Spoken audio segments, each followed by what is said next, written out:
స్థానిక సంస్థల్లో బీసీలకు 42% రిజర్వేషన్లపై ప్రభుత్వం జారీ చేసిన జీవో 9 పై హైకోర్టు స్టే ఇచ్చింది. అలాగే స్థానిక సంస్థల నోటిఫికేషన్ పైన స్టే విధిస్తూ మధ్యంతర ఉత్తర్వులు జారీ చేసింది. 4 వారాల్లో కౌంటర్ దాఖలు చేయాలని ప్రభుత్వాన్ని ఆదేశించింది. మరిన్ని డీటెయిల్స్ షరీఫ్ అందిస్తారు. షరీఫ్, సేపటి క్రితమే కోర్టు హాల్ నుంచి బయటకు వచ్చినటువంటి కాంగ్రెస్ మంత్రులు జూపల్లి కృష్ణారావు, వాకిటి శ్రీహరి ఇద్దరు కూడా మీడియాతో మాట్లాడారు. వాళ్ళతో పాటు షబ్బీర్ అలీ, సలహాదారు షబ్బీర్ అలీ కూడా మీడియాతో మాట్లాడారు. కోర్టు స్టేతో అయిపోలేదు, అంతా జరిగిపోయిందని భ్రమపడొద్దు అనేది, బీసీలు అధైర్యపడొద్దు, కాంగ్రెస్ పార్టీ మీకు అండగా నిలిచింది అనేటువంటి విషయాన్ని చెప్తున్నారు. మరోవైపు ఎన్నికల కంటే ముందే బీసీలకు 42% రిజర్వేషన్ కల్పిస్తామని చెప్పి కమిట్మెంట్తో భాగంగానే కామారెడ్డి డిక్లరేషన్ని అనౌన్స్ చేశారు. ఆ తర్వాత ఎంపెరికల్ డేటా ఆధారంగా ఏ సామాజిక వర్గం వాళ్ళు ఎంత ఉన్నారు అనేది క్లారిటీగా చెప్పాము, శాస్త్రీయ పద్ధతిలో చెప్పాము. కానీ బీఆర్ఎస్ బీజేపీ కుట్రపూరితంగా కోర్టుకు రావడము, కోర్టులో పిటిషన్ వేసిన కారణంగానే ఈ రకంగా స్టే వచ్చింది. కేవలం స్టేతోనే అంతా అయిపోయిందని అనుకోవద్దు, అధైర్యపడొద్దు అనేటువంటి విషయాలను అయితే కాంగ్రెస్ పార్టీకి సంబంధించినటువంటి మంత్రులు చెప్తున్నారు.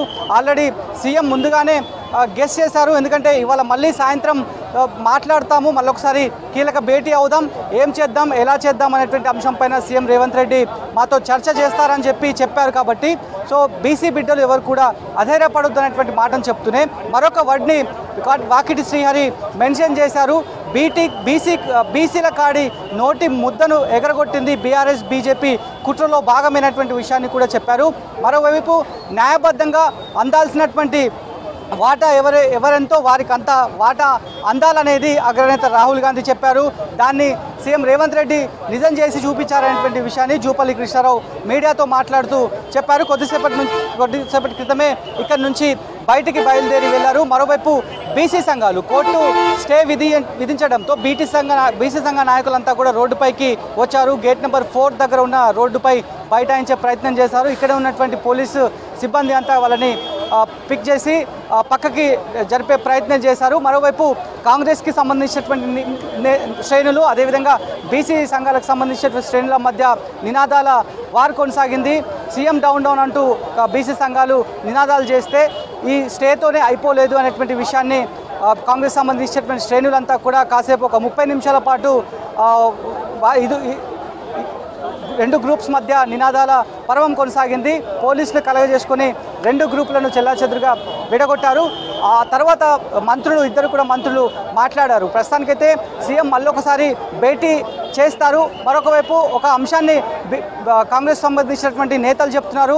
వాకిటి శ్రీహరి, జూపల్లి కృష్ణారావు ఒక మాటను కూడా చెప్పారు. ఎందుకంటే పార్టీ పరంగా కట్టుబడి ఉన్నాం, పార్టీ పరంగా 42% బీసీలకు రిజర్వేషన్ ఇచ్చే లోకల్ బాడీ ఎన్నికలకు వెళ్తాం, లోకల్ బాడీ ఎన్నికల్లో కొట్లాడతాం అనేటువంటి అంశాన్ని చెప్తున్నారు.